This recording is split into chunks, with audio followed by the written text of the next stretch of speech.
President Trump focused on the economic success of his second term today, even though the U.S. gross domestic product has fallen in recent months. Erica Brown has more from the White House.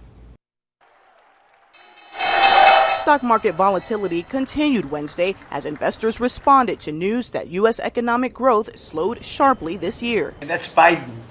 That's not Trump. President Trump dismissed the government data showing the gross domestic product contracted in the first quarter of 2025, its worst performance in 3 years. We came in on January 20th.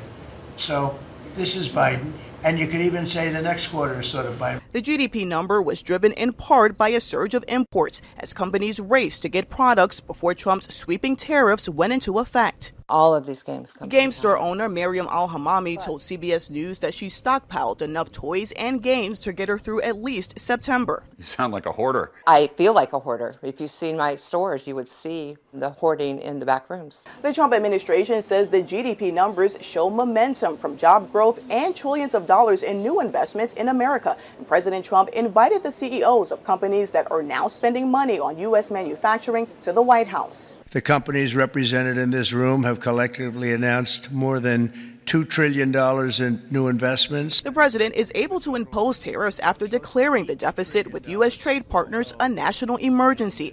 The Senate is voting on a bill today to terminate the emergency declaration, which would nullify the tariffs. Legislators who stand aside and abdicate the power to tax will one day rue the accumulation of power in the office of one person. Kentucky Republican Rand Paul, who has been an outspoken critic of the tariffs, is a co-sponsor of the bill. Erica Brown, 2 News, Nevada.